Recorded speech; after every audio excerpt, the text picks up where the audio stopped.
The easiest thing I've done was to get out from under the labels and to live the life that I live. The most difficult thing I've ever done was to believe that I can do it. You have to tap into suffering every day of your life because we have so much scarring that we have to clean up. You have to look at suffering as almost like I look at failure.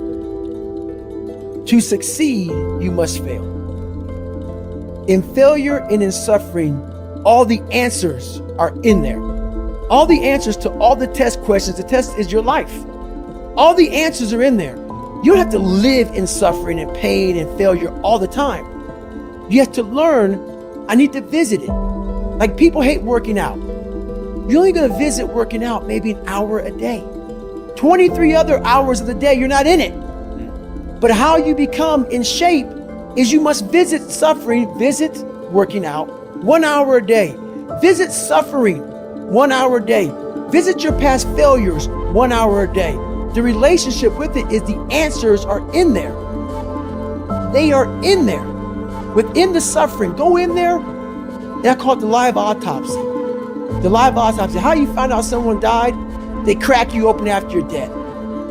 How you can live is do it while you're alive. Go back in your brain, crack it open while you're alive. Don't wait until you're fucking dead to figure out why you died. Do it while you are living.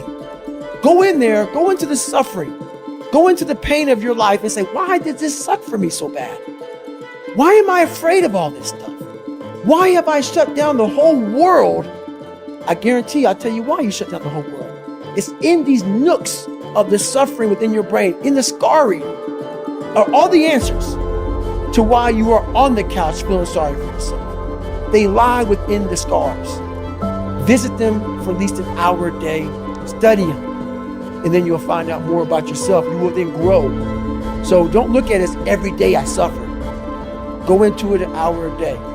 Learn from yourself, learn from life, learn from your failures, learn from your insecurities, learn from your self-doubt. Don't just say, I'm afraid to jump out of an airplane. What makes you afraid of it? Study it.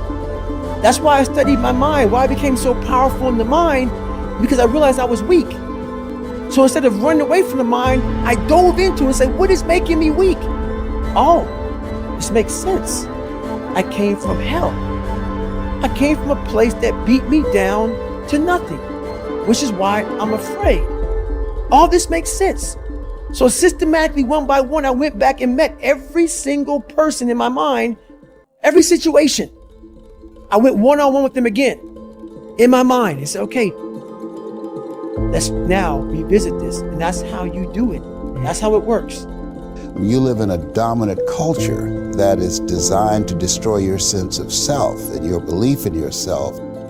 And you have to learn ways in which you can begin to connect with this power that you have within yourself to handle where you are. The key is to be constantly in a perpetual process of discovering the truth of who you are and fighting constantly to look for ways in which you can escape the inner conversation.